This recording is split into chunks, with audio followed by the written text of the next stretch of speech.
Hello guys, අපි රටකජුව ගාව බලන්න යන්න.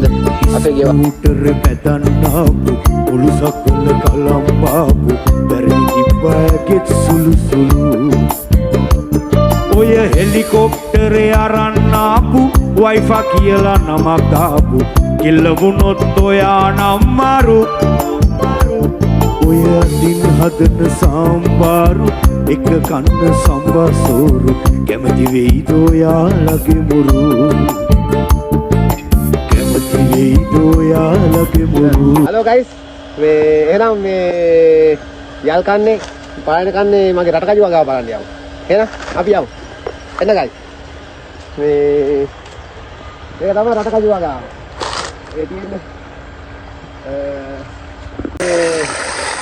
ජල මාර්ගය වගේ මේ තමයි මෙතන වතුර ගහලා මේ විදිය තමයි මේ විතෝරේ කාලේ තමයි මේ රටකජුව ගාව කරගෙන යන්නේ මම හිතා ඉන්නේ වීගෝතෙන් අයින් වෙලා රටකජුව ගාව කරගෙන යන ඉදිරියට මේක හොඳයි එහෙනම් ගයිස් එන්න යන්න ඔය ජල මාර්ගය බලාගෙන මේ විදියට යන්කෝ ඉස්සරහට දැන් ඇවිල්ලා ඔහොම යන් ඉස්සරහට බලන්න මේ වතුර මාර්ගයේ මේ විදියට දැන් මේකට මාස එකමාරක් විතර රටකජුව ගාව ඕනේ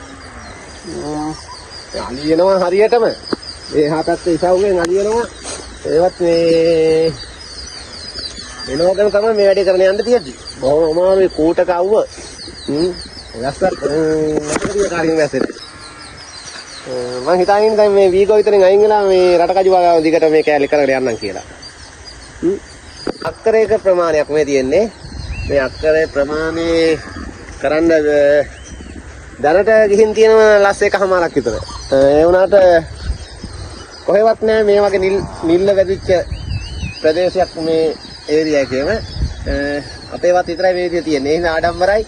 මේ දැන් ගියත් ලස්සනට වැඩේ කරනවා. එහෙනම් පිට.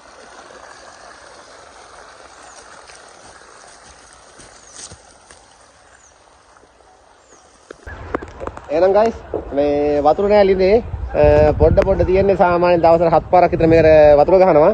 ඒ නිසා මේ එන වතුර ටිකෙන් ප්‍රයෝජනයක් ගන්න ඕන. ඒ නිසා මේ ලියද්ද පුරව දාන්නේ එක පාරකට සාමාන්‍යයෙන් වතුර මේ මේ වගේ ලියදි එකමාරක් විතර තමයි පුරවන්න පුළුවන්. ඒ නිසා බොහොමයි මේ අමාරුවෙන් කරන්න යන්නේ. සාමාන්‍යයෙන් මේකේ ලියදි වලට වතුර ගහලා මුල ලියද්ද පටන් ගන්න ඉවරලා ආයේ වතුර ගහන්න පටන් ගන්නකොට ඒකට ආයෙ ගහන්න එනකොට සතියකට වඩා යනවා. ඒ වගේ දුෂ්කර කටයුතු තමයි හැබැයි සන්තෝෂයෙන් කරන්නේ. මොකද මේවා දකින්න හිතට සතුටුයිනේ. ඒ සතුට නිසාම තමයි මේක ගොඩක් හරියක් කරන්නේ. ලාභයේ කෙසේ වෙතත් සතුට වෙනුවෙන් තමයි කරන්නේ. මොකද මගේ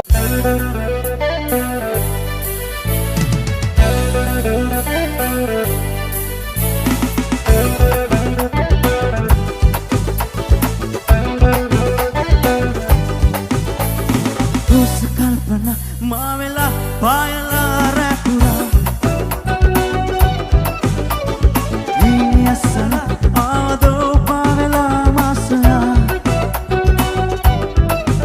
දැනෙනවා එනිසා ආදරයට හේතුකේන ආදරී ඔයා රුස කල්පන මාවෙලා පායලා රැකුරා ගයිස් මොනතරම් බාධකාවක් කම්කටොලුවක් මම මේ වැඩේ ලස්සන කරනවා. එහෙනම් ගයිස් අපි ආයෙ දවසක හම්බෙමු. බුදු සරණයි සියලු දෙනාට ජය වේවා. මේ දුක තාම ඔබ දන්නේ